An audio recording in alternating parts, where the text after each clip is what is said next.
Sir, nakamute ka, sir. Okay, once again, good afternoon and welcome to our session. Now, some people might have been removed from the meeting, probably in their logins, and the recording cannot start prior to that. But now the recording has started. Those people who were removed, please tell them, Mr. Panis and there's another one who was removed, they can join again. As I have told you earlier, this is the complications when you don't use your G Suite accounts. If you're not a member of the G Suite range, then in the recorded meetings, it will not be recorded or start recording unless you will be um, eliminated first, and then you can join or click back again. Okay? So just a reminder for everyone, it's important to use your G Suite. Okay, so right there on the screens that I am presenting, there's a quote. It's coming from an esteemed Chinese philosopher, Lao Tzu. Mr. Guno, can you read the quote for us?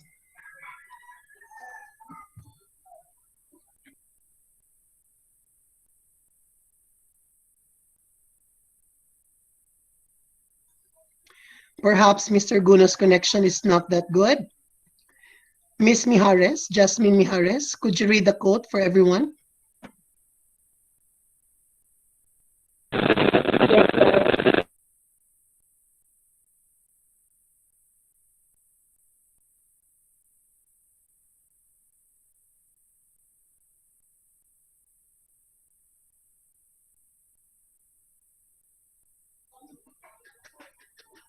I cannot hear you, Miss Mijares. Are you done reading?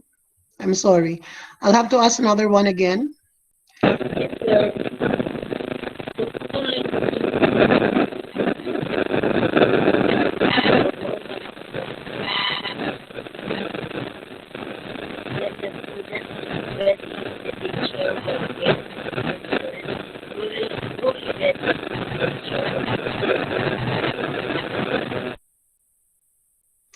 Okay, thank you so much. Probably there are problems with your microphone or audio. So the quote from Lao Tzu, when the student is ready, the teacher will appear. When the student is truly ready, the teacher will disappear. Now, what are your thoughts on this? What can you say, or as a sort of reaction? What could be our point of reflection from this saying? If you want to share your thoughts or give an answer, please use the raise hand button so we can properly acknowledge those who want to answer.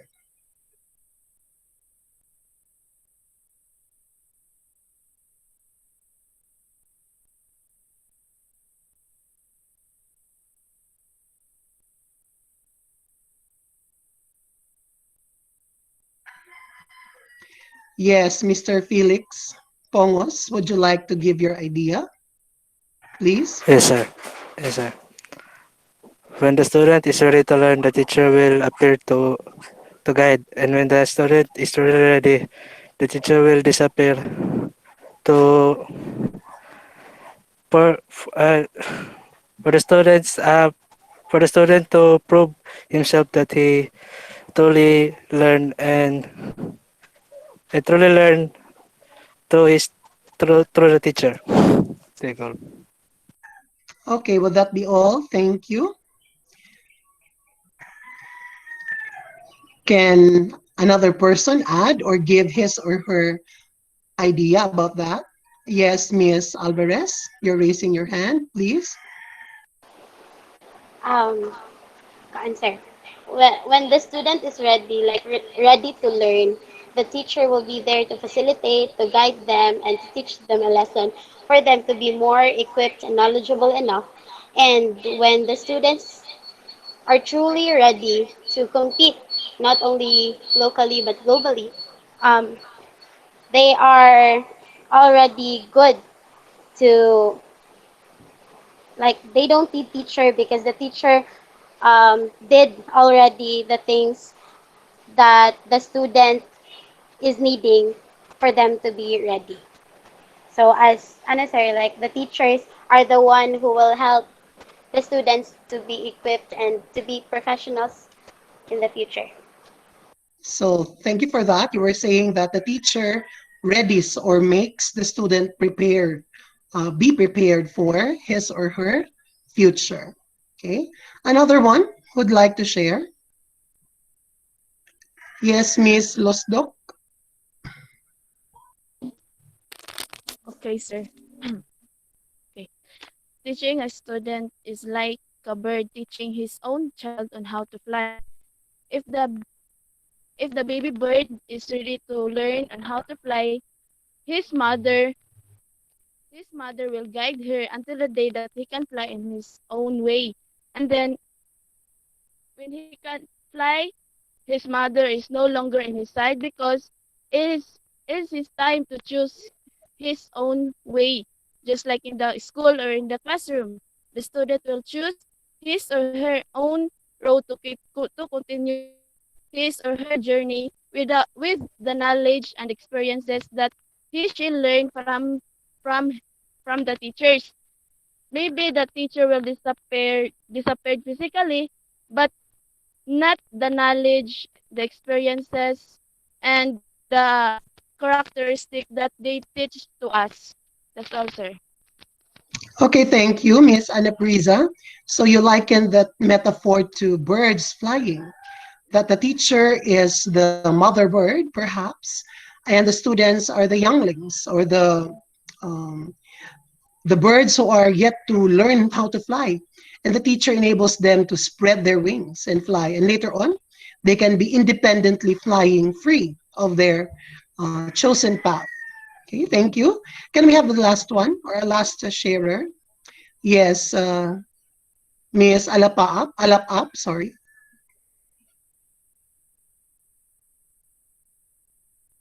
When the student is ready, the teacher will appear. It only signifies that the student is ready to listen, to be educated to whatever knowledge the teacher is about to share to his student. When the student is truly ready, the teacher will disappear. It only means that the student is ready to be independent, to stand on his own, ready to conquer whatever challenges he may encounter the way, and ready to share the knowledge that the teacher has shared to them. That's it, sir.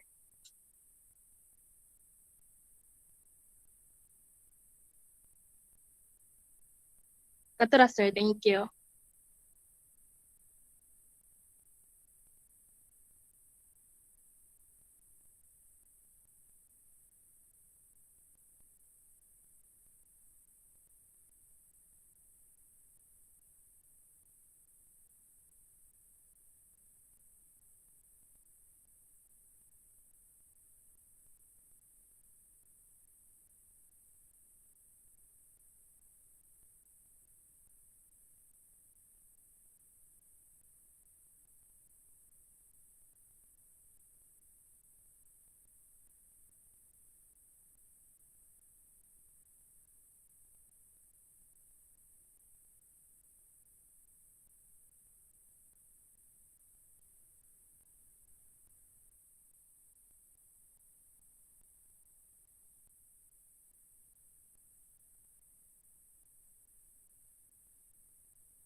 Okay, I'm back. I'm very sorry. There is something wrong with the connection here. I don't know if you have a fine weather, but it seems to be that there is a bad weather in my area. Can you hear me clearly? Yes, sir. Okay, just Yes, for a sir. while.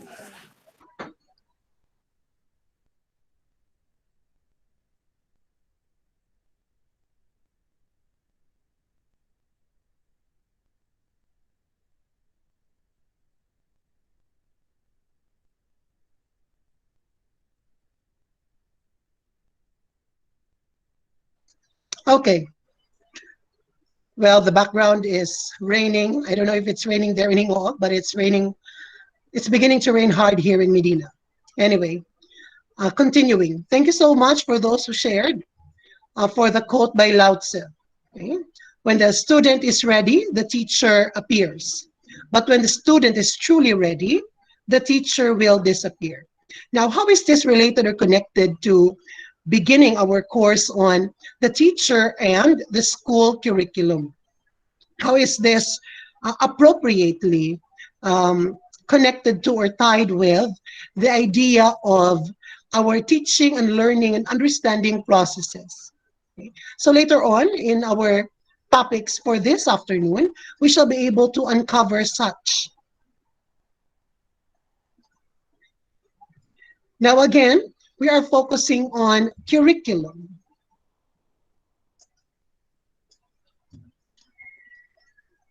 Yes, we're focusing on curriculum. Curriculum, as we have understood, becomes the starting point and end point of our teaching and learning and understanding process in the continuum, in the educational continuum.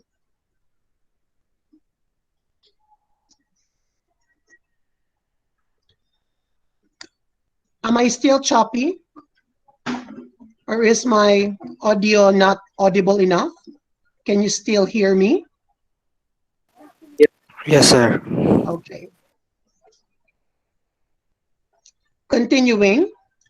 So curriculum, as we have already defined it during your first year, during our course in the majors, we'll have the following key terms. Okay? Competence, continuous, experiences, formulated, growth, guided, intended, knowledge, learners, learning, learning outcomes, planned, reconstruction, school, systematic. So these key terms are repetitive in our study of curriculum. And curriculum, as we understand it, is a complex yet also a simple concept when it is taken into the settings or contexts that we deliver or where we deliver. Now, we take Daniel Tanner's 1980 definition of what a curriculum is.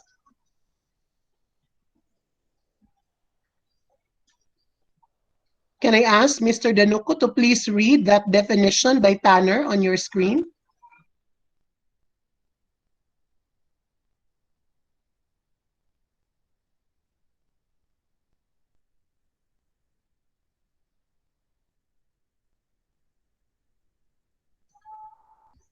Mr. Danuco, can you read or will you read to us that definition?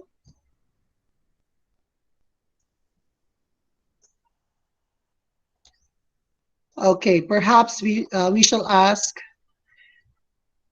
Hanilu Sabal, Miss Sabal, to read the definition for everyone. Yes, sir. So, curriculum. The planned and guided learning experiences and intended learning outcomes formulated through the systematic reconstruction of knowledge and experiences under the auspices of the school for the learner's continuous and willful growth in personal social competence. Okay, thank you so much. So the definition of curriculum, as we take it from Tanner, okay, is a planned and guided experiences and intended learning outcomes. We know for a fact that any curriculum must be started with a goal or what will be the targets.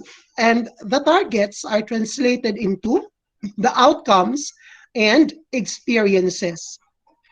what particular outcomes or what particular objectives are we going to set out, and in what way are we going to achieve those objectives. But they are formulated through a systematic way. And the systematic way refers to reconstructing knowledge and experiences. Now, where is this knowledge and experiences found? Where are they found? They are found in the real world context because we are nurturing our learners inside our schools, inside the program or their study or their course or any degree, their training, so that they will be ready to take on the real life or the real world authentic tasks under the auspices of the school. Now we have a school system. We operate by the systems put in place by agencies of the government. Those who take charge or take care of education and learning. Now, the school system, especially during these times, the 21st century, has made significant changes in curriculum. In the 21st century, has made significant changes in curriculum in most of the schools. And in our setting, the Philippine setting, we know for a fact that we have transitioned to what they call a better and a more streamlined or more world ready and aligned with international standards curriculum, which is the K to 12. And also during this time, with the surprise of COVID-19, the pandemic has made much more significant changes in the way education and learning is delivered because of the challenges of the new normal. Now, curriculum plays a central role in how things are going about in terms of students on how they learn, on teachers on how they teach, and the general processes that come along with it. Now, everything that we do, of course, everything that we do is for the learner's continuous growth and willful growth for his or her personal social competence. Hinahasa natin ang estudyante sa maraming larangan at sa maraming aspeto para siya ay maging ganap at maging buo. Ang kanyang karanasan ay dapat naka-angkla mula sa mga makatotohanang bagay sa kanyang mundong ginagalawan at sa kanyang konteksto. Kaya mayroong curriculum. Kaya mayroong pagpapaunlad o kaya ay mga pagbabagong ginagawa para ang curriculum ay umakma sa konteksto ng mga mag-aaral. Dahil ang punot dulo naman ito, the end of this all, is for the development of the students. That's why we are saying, when the student is ready, the teacher will appear. The readiness of students, because the teachers prepare the students to tasks that are related for their careers in the future. The teachers prepare the activities. The teachers create assessments. The teachers provide materials. That's why the teacher will appear as a facilitator of learning. But later on, when the students finish a course or program, when they graduate, they move on to the next grade or year level. Then after that, they will face the real world after going to school.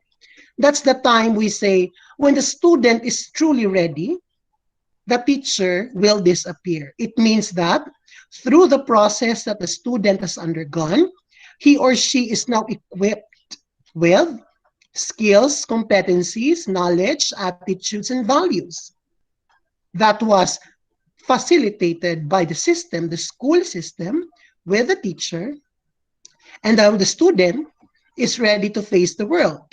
And now the student, even without the presence of the teacher, can do and can perform. That's the time we say, talagang natuto at may natutunan at may napulot na kakayahan at aral ang estudyante dahil kaya niyang gawin kahit wala na ang guro. Dahil isa na siyang ganap at malaya at nakapag sa sarili ng individual. So we, as teachers, our job is to make sure that students will be ready even without us. Alangan naman, babalik ka pa sa teacher mo at tatanungin, Ma'am, paano ba to? Paano ba gawin to? Ibig sabihin nun, baka hindi ka naturuan ng guro mo. Baka ikaw rin na guro, hindi mo na ibigay ang lahat ng kagalingan mo para yung estudyante mo maging handa. Alangan naman, pag nag-teacher na kayo, babalik pa kayo sa akin, tatanungin niyo ako, Sir Balana, paano ba gumawa ng objective? Paano ba si cognitive affective psychomotor? O, di ba? Ang tunay na handa na estudyante ay yung kahit wala ng guro, marunong pa rin. Kasi may iba, magaling lang kung may guro. Yun ay panahon ng paghahanda. Pero sa tunay na hamon ng buhay, wala na si teacher. At kung kaya nating lahat na magtagumpay, ibig sabihin nun, nagtagumpay yung mga guro natin sa pagtuturo sa atin.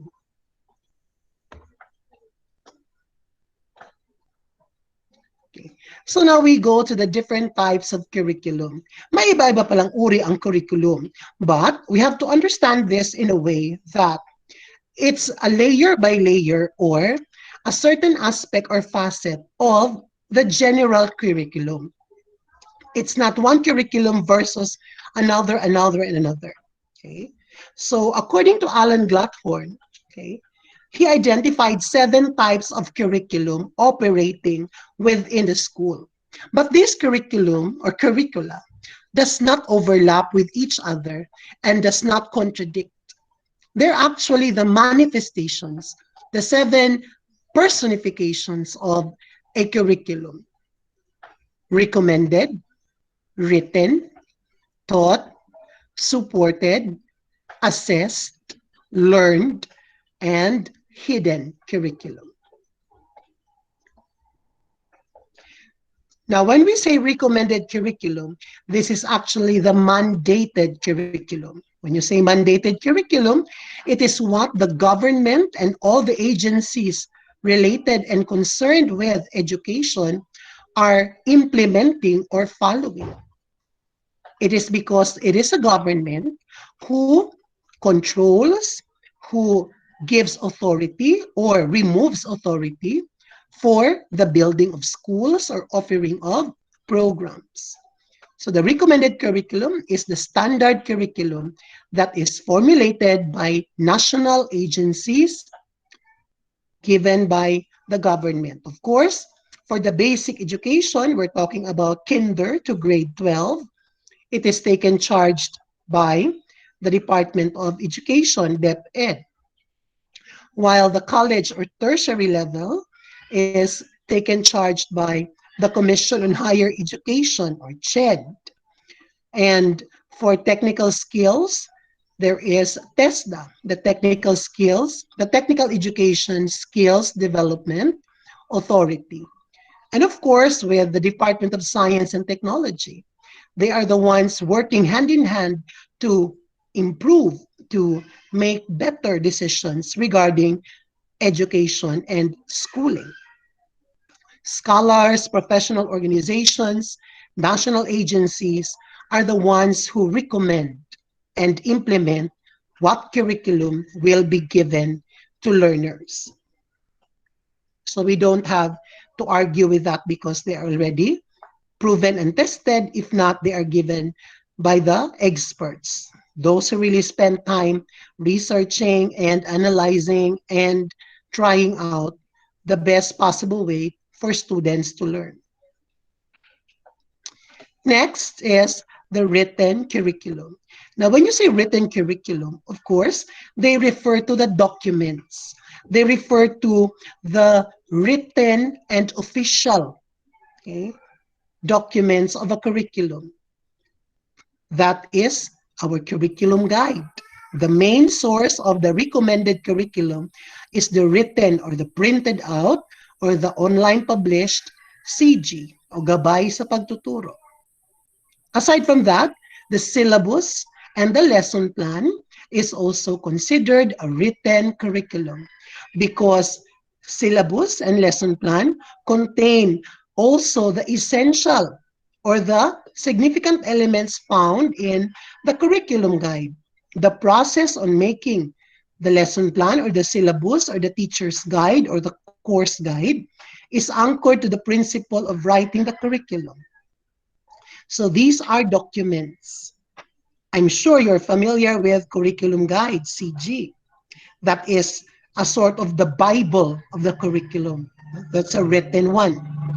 And in the classroom level, at the classroom delivery mode, the lesson plan is the best example of a curriculum.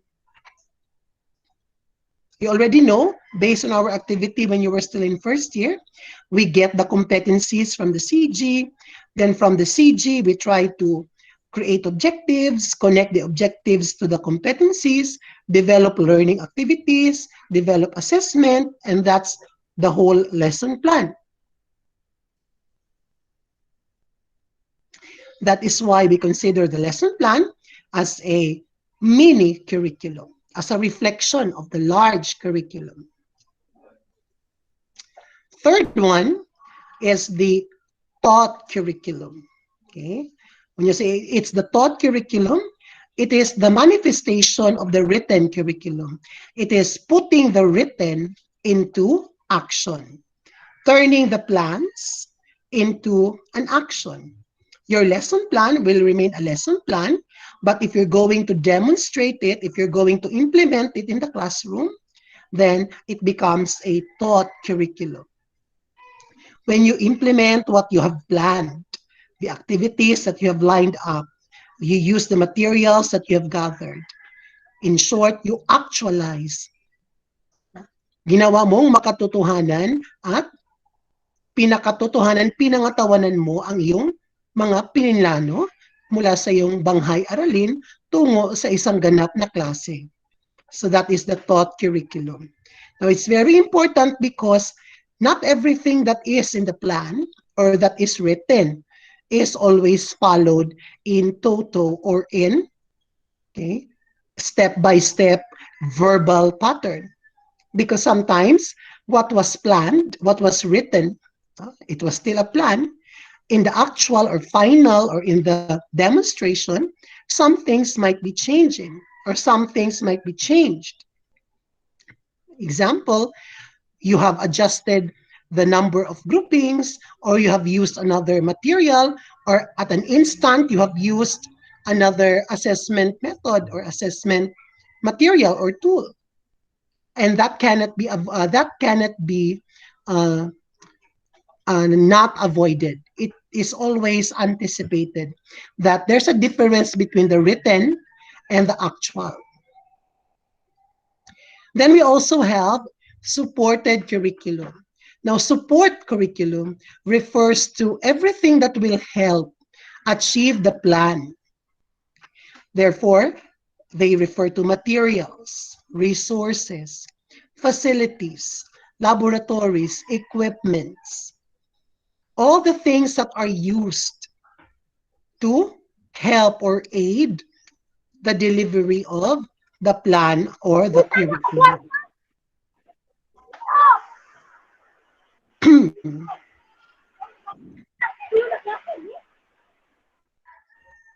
Okay, may I remind everyone, you can always turn off your camera to save your data, to save your battery life or whatever it is.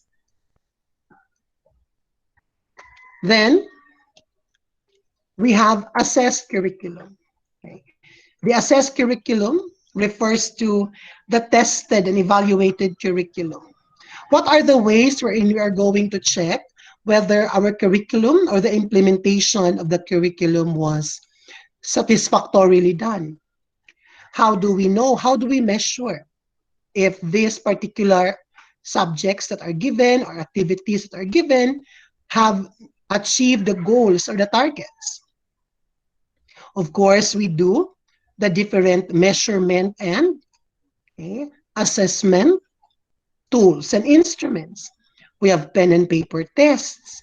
We have authentic assessments because the results of assessment will give a feedback on the quality of learning or teaching that the students have and in the way the implementation was done. So the assessed curriculum refers to these.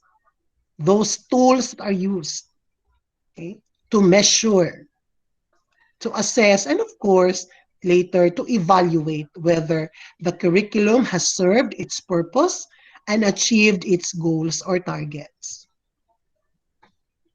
I'm very well aware that you have already taken up assessment one and now you're taking assessment two with Mrs. Sumunod. Am I correct? Yes, sir. Okay. So you already know better in terms of the assessment. And then, of course, we have the learned curriculum. The learned curriculum is actually the product, the end product of the whole process. When you say learned curriculum, what was the take home? Take home in terms of what has the student developed and learned after he or she was trained or experiencing the sort of curriculum that was given. The learned curriculum will target the alignment of the products towards the outcomes. What they have done or what they have produced, is it in connection to what was intended? Now we already have an idea that when we're talking about learning, we have to subscribe to the cognitive psychologists when they say that learning is a relatively permanent change in behavior due to experience and training. So the learning component, the learned curriculum, is actually the result of the curriculum. Yung plinano ba mula sa written curriculum, sa naisulat, sa ginawa ng guro, sa inimplement niya sa taught curriculum, and from all the tests that were given, the assessed curriculum, with support with the materials, may natutunan ba, may natangay ba yung estudyante? Naabagay na daw. No? Ignon pa nato. Nabagid siya, nakutlo. And the learned curriculum is hard to determine because you cannot see it right after. It doesn't mean na naka-answer silang tanan sa exam or naka-perform sa task, nakatuon gid sila. Okay? And it will take us a reflective moment for the learned curriculum because you can never determine by just a single or few observations that you can say you have achieved or succeeded. Let's take, for example, your situation. You are the first batch of the new college curriculum, right? You're the third year. Next year, you will be fourth year, hopefully, and graduating. You will be the first graduates of the new curriculum for teachers because you are the first, okay, K to 12 group. Now, what will happen or what happens to you is already a reflection of the learned curriculum because of the changes that were done in the system. No? We can determine now whether, kung mag-graduate na mo next year, we can already determine effective ba ang gihimo sa ilang pag-grade 11 at 12 ug 12 nga ang college nga gihatag sa inana ang giplaster nga mga subjects. And then later on, when you graduate, when you earn your license, when you work, mangutana na pud mi, sakto ba ang atong gihimo nga pag-train gamit ang new curriculum for college kaning mga K to 12 students? Based sa ilang nangahimo karon sa ilang pagtrabaho na?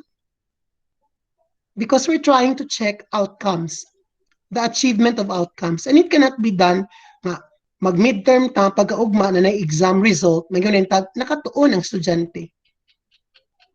Wala ta kabalo, nakascore lang siya dito sa iyang quizzes. Kaya na-memorize pa man to niya. Diba? Natiman-an pa man niya. But when the student is truly ready, the teacher will disappear. Remember that second statement from the quote.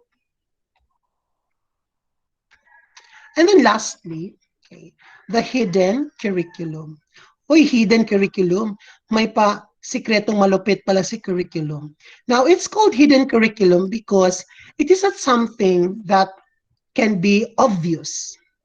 It is something that has to do with, okay, the psychological or psychosocial aspect of the curriculum. It involves around the different influences and factors that contribute to learning or may even affect learning. So, peer influence, environmental factors, relationship and interactions, the conditions of the students, the learning environment, the teaching staff, and then administration is always part of the curriculum, and that is the hidden portion, as they say. Because you will know that the hidden curriculum will vary and will have different aspects in different situation or context. Let's say environment and peer influence and then interaction. If you are studying coming from a private school, okay, you will notice that private school students, although we are not saying nga ang public dili pod, but mostly, if you come from a private high school or senior high school, the culture there is different from a public high school, right? Now, culture is part of the environment and interaction. We might not notice it, but if you look at your classmates now in college, some of your classmates come from public schools. Some of them graduated in public senior high schools. Some of them graduated from university high schools. And you will see the difference in the way they speak with each other, in the way they use words, in the way they interact. But all of you came to GCC, right? And GCC has another brand of learning, has another brand of culture, separate from students of Christ the King, or students of GI, or students of community college. Now, the difference in the kind of students is actually the hidden curriculum. Mm. That's just one example of the hidden curriculum. Di ba? Because private school kay mga arty, Englishera. Diba? Public school kay mga paras, mga bugoy. That's actually our discriminatory stereotyping. Pero you cannot help but observe that because that can be seen. Makita man na. Di ba? The school culture and condition. Of course, pag naka sa public school, your population is more, classroom size is very, very dense compared to a private school with fewer students, and class size is very conducive. It will have some effect, and that is all part of the hidden curriculum. Maski kamo sa inyong kahimtang karon sa pag-eskwela. Like most students now go to college, thankfully, because of CHED, TSS, TES, and all other scholarships. Kaya kung wala na, wala po siguro yung mga eskwela. Diba? And you have the same culture of, I'm working hard because I am a scholar. But some are not working hard because there are no grade restrictions for some scholarships. Diba? Bahalang mabagsak. Or, dili man mabagsak, pero bahalag trace, basta pasar, okay na. You have different opinions on that, but probably there is a significant um, aspect when kung ang grado ka ang basihan sa scholarship, daghan baka maning kamot. Pero karon ang basihan naman kay basta pasar, bahalag, no? Igo lang nakatungtong. There's a difference in that, and that's part of the hidden curriculum conditions. So all in all, these, okay, the 7 of which actually are just part of the greater whole. Okay? They are together. They are layers upon layers of each other.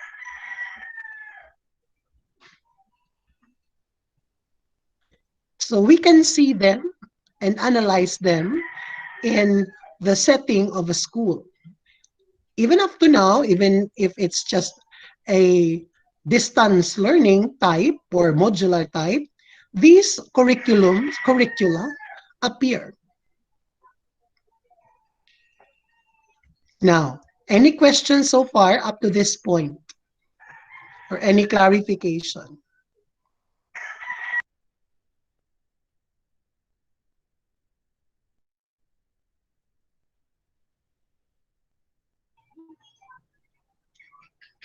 Questions or clarification? No, sir. So we take it that your silence means your yes. Okay. So let's proceed with the next topic lined up.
So because teachers are considered or we are considered as the frontline delivery service providers of the education and learning, then we are considered as curriculum experts. Thus, the term curricularist was born. Curricularist. If you're an avid TikTok, you're a TikTokerist. If you're good in cooking, you become the cookierist. Di ba? Dancerist, all the is in the world. But we are unique because as teachers, we are serving and delivering the curriculum. Thus, we are called curricularists. And what are the roles that we have as a curricularist? First, the teacher as a curricularist knows the curriculum. And when we say you know the curriculum, we know how to look at, interpret, or analyze the proceedings inside our curriculum guide. Do you know already how to look at the curriculum guide? How to understand how it goes? Have you been familiar with the curriculum guide? How many competencies are there in the Filipino curriculum guide? How many, not how many division of competencies do we have in the Filipino subject area? What's the framework of the Filipino as a language and literature subject? What particular skills are developed in grade 7, grade 8, grade 9, grade 10? What aspects of literature are covered? Well, I have introduced to you the CG in first year. Probably now that you're in third year, you're most familiar with it. Hindi ba, Joanna?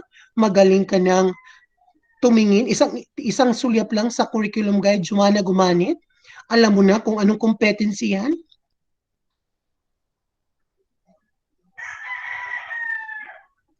Yung pagbab... Dili sa sir, oy. Hindi ba?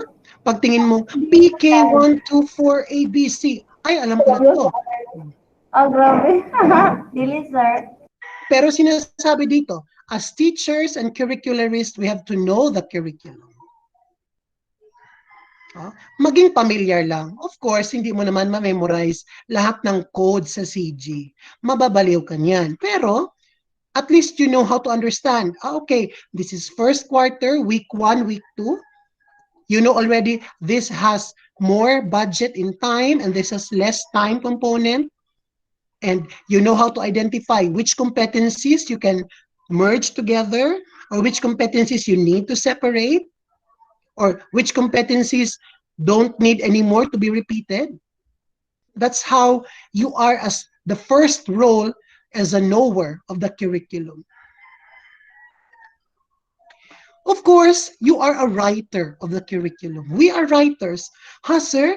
Muralugay ko nanig si Leonor Briones, Secretary of Education. Can I write the curriculum? Of course, the secretary does not even write. But as a teacher who implements at the classroom level, you are writing the lesson plan. Ginagawa mo ang lesson plan. Nagsusulat ka. O kahit hindi ka na lang magsulat, nagta-type ka, nag-encode ka, you are still writing the curriculum. You're developing lessons, activities. Then that makes you the writer of the curriculum.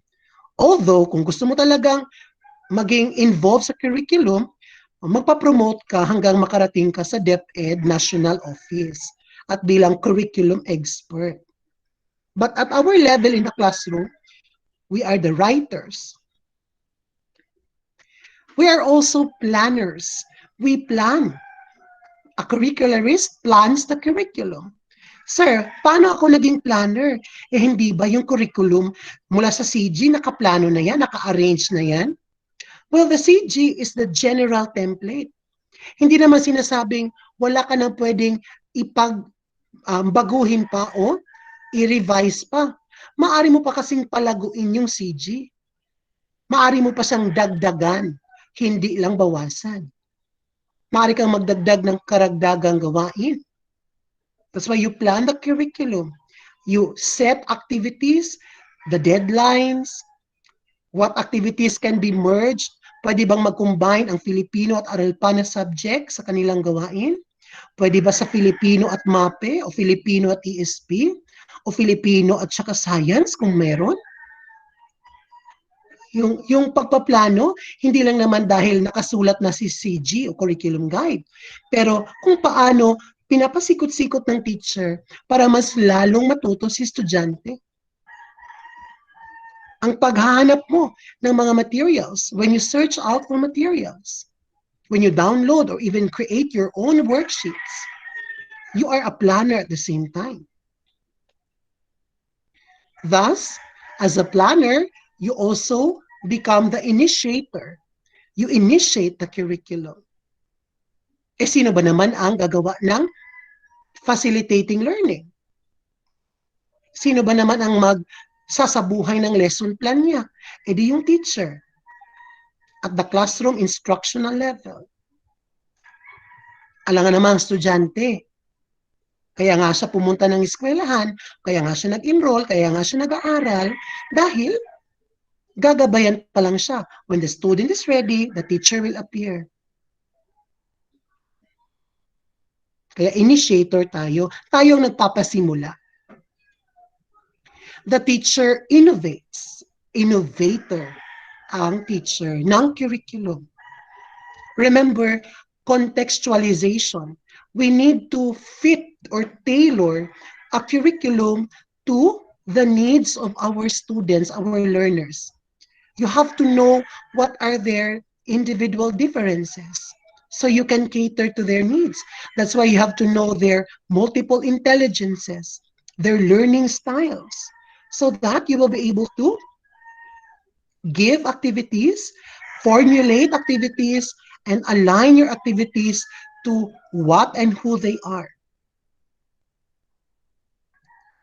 Contextualization also means that you're going to adapt. The CG, the general guide, is for everyone else, but your students are unique. Ginawa ang CG with the mind of a generic student. But you know that our students have challenges, have different specialties, have different interests and levels of motivation. So si teacher na maghanap ng paraan kung paano niya makukuha, maipapaganap sa estudyante ang gawain o mapagtagumpayan yung competency.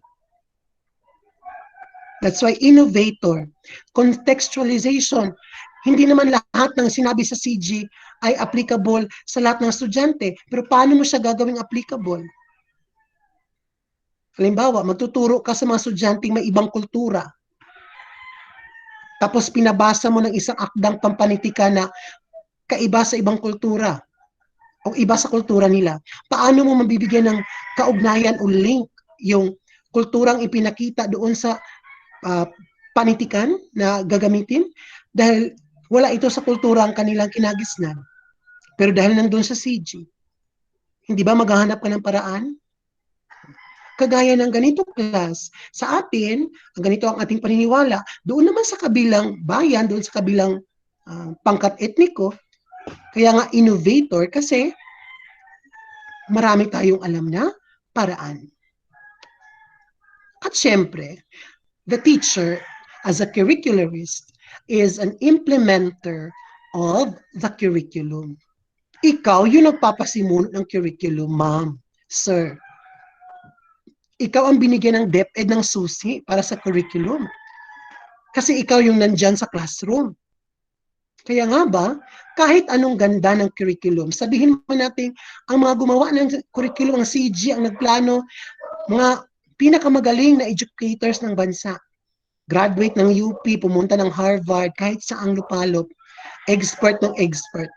Kahit anong ganda ng CG na yan. Pero kung yung gurong nagtuturo sa bawat paaralan, wala ring ikinagaling. Wala ring saysay. No? Matatalo pa rin yung purpose ng Department of Education kung yung mga guro natin sa paaralan ay mga mas hamak na magaling pa yung estudyante sa kanila o nagtatamad-tamaran. Hindi naman tayo pwedeng turuan ni Leonor Briones lahat. Nag-iisa lang siya, DepEd Secretary, matanda na. Yung mga regional supervisor, mga director, ilan lang sila. Sino yung may pinakamaraming tauhan sa DepEd? Pinakamaraming bahagda ng tauhan niya? Yung mga guro, hindi ba? Kaya kahit anong talino ng principal mo, kahit anong talino ng supervisor mo, o ng head teacher mo, ikaw pa rin yung nandyan sa classroom. Ang tanong, gaano ka kagaling? Kasi sabihin, naku, napakagaling ng principal namin. Eh, yung principal niya magaling. Paano yung mga guro niya? Sino ba yung nakakaharap na estudyante? Sino ba yung nandun sa classroom? Kaya napakahalaga. The role of the teacher as an implementer is very important. We make or break the curriculum. Tayo ang magpapatagumpay at tayo rin siguro ang wawasak kung hindi natin alam kung paano i-deliver ang contents at ang competencies. That's why we go back to lesson planning na naman, assessment, preparation of materials, alignment, tuhog-tuhugin lahat yan. Kasi alam natin na sa pinakamaliit na paraan sa classroom, diyan nagsisimula ang tagumpay o yung failure. And as a teacher also, a curricularist, we are evaluators of the curriculum. Kasi tayo ang nagpapabigay o gumagawa ng assessment. Yung mga formative assessments natin, hindi ba? Tayo ang gumagawad nun sa estudyante. Sino ba yung nagbibigay ng grado, nagmamarka? Ang teacher. Ipapapasa ko ba ang estudyanteng to o i-retain? Ay, pasaro na lang, para humana ni siya. Dito na sa laing teacher magproblema. Pasa to the next teacher next year. Bahala di makabasa. Ito na ning papasar. Bahala na ang high school. Bahala na ang college sa ninyo. Oh. As an evaluator, remember the different facets of assessment? Assessment of learning, assessment for learning, assessment as learning. Can you still remember the differentiation of those three? Sa kalainan, assessment of, assessment as, assessment for. Di ba? Isa man gid siguro na sa giklaro ni Ma'am Marlene sa inyo. Para asa ang purpose sa assessment, daghan kaayo, di ba? Para masukod ang natun-an, para ma-evaluate ang curriculum, para sa gamiton ng assessment nga mooy no, reflection point. As a teacher, you will know how to evaluate the curriculum. Number one, the results of your test will reflect the result of your teaching. Gamay namang mga score sa mga bata. You cannot say they are dumb, but you have to ask, what did I do as a teacher? Nganong di magid sila pakatuon daning nga topic, aglisuran magid sila. Maybe it's your strategy. So everything is evaluative. Everything can be evaluated at the teacher as a curricularist point of view. Nganong di man sila ganahan daning nga material? Unsa di ang dapat kinahanglan?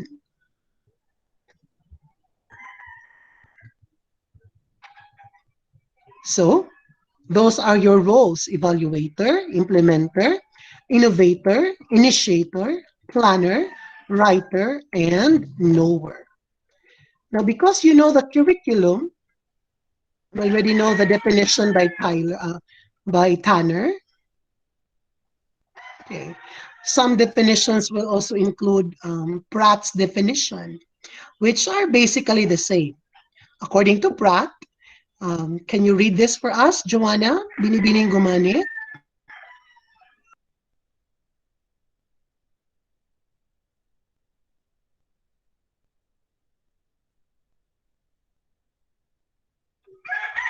Maaari mo bang basahin? Can you read to us that definition by Pratt, Joanna? Gumani. Curriculum defined, a written document that systematically describes goal-planned, objective-exam content, learning activities, evaluation procedures, and so forth. Okay, so according to Pratt, in the definition, these can be found in the curriculum guide, right? You can find the goals and objectives, the content, in the uh, pamantayang panilalaman, pamantayang sa pagganap, pamantayang sa pagtataya, and then activities, and then assessment, and so forth. Another definition by Haas in 1987, I will read. A curriculum includes all of the experiences that the individual learners have in a program of education whose purpose is to achieve broad goals and related specific objectives, which is planned in terms of a framework of theory and research or past and present professional practice. So this is a longer and quite a deep definition. So, but the bottom line is experiences. Experiences under a program or a guide, a training guide that have goals and objectives and planned based on a theory, based on some researchable facts coming from research that will be products of practices and later on can be used as experience to create or revise a curriculum. Now, Cronbeth also had definition, but his definition is actually a question or questions. What knowledge, skills, and values are most worthwhile? Why are they most worthwhile? How should the young or the students acquire them? Cronbeth's definition is actually telling us the curriculum should be what? Contained or will contain knowledge, skills, and values that are essential to students. And they must be chosen because they are most important or worthwhile. And what are the ways that they can get those knowledge, skills, and values, meaning the strategies or the learning activities, thus experiences. Now, even until today, there are still opposing or clashing points of view for the curriculum. There is the traditional view and there is the progressive view. or the progressivist view. But we know for a fact that this is the 21st century and we should be able to incorporate or in fact manifest progressivist points of view or mga pananaw na progresibo. For the traditionalists, they would like to maintain that curriculum is permanent studies, permanent subjects, list of subjects, list of courses. But the progressivist will tell you it must be about experience. It must be about what students, what learners will undergo. It's not what they will memorize. Because the traditionalists believe in training the intellect, cognitive development. But the progressivists will tell you it must be sequence potential experience.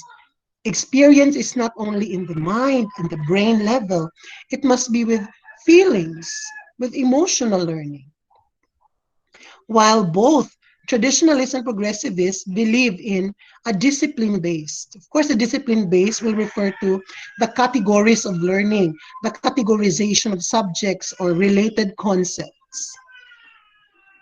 But it will be different because as disciplines in traditionalist perspective, they believe in knowledge-based ideas that are merely recall level, knowledge-based, remembering, lower order thinking.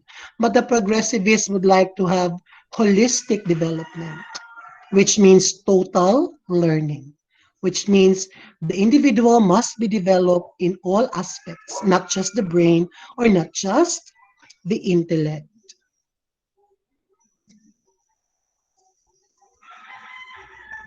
Oh, well, that's actually the end of our slide. Now, any question regarding this at this point?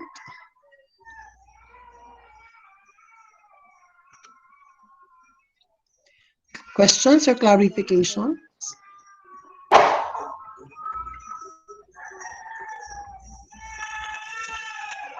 Mm-hmm. Earlier we were how many? Now we are already 21.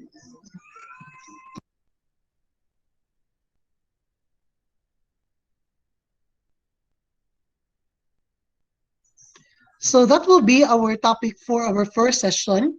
Now, before, or not before, but next meeting on Thursday, I will be giving you a quiz. There will be a quiz for you for me to check your take home understandings from the session, from this session. And please be updated in the Google Classroom. I will be posting the link of our recording in the Google Classroom on a separate group, I mean, a separate heading, because there are also recordings from the Monday, Wednesday class, and there will be a separate recording for the Tuesday, Thursday class. And those who have not yet logged in to the Google Classroom, please. That's our official class site. Clarifications, comments, suggestions? Are we too Sir, fast? Yes. excuse me. What? Yes.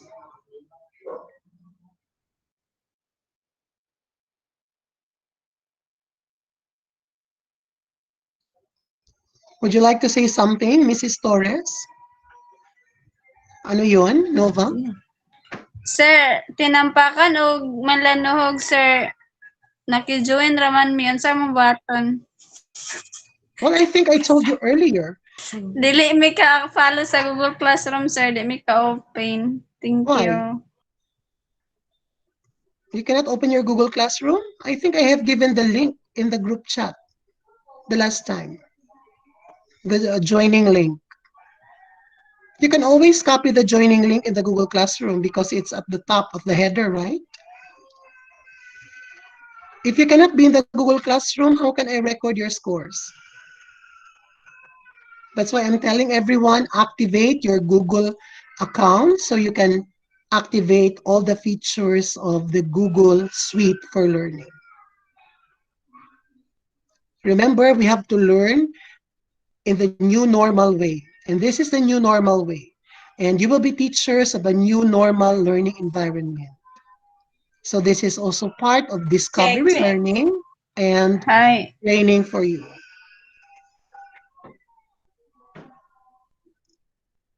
It's BDO, if you get the meaning. Find ways. Okay, other more questions or clarifications?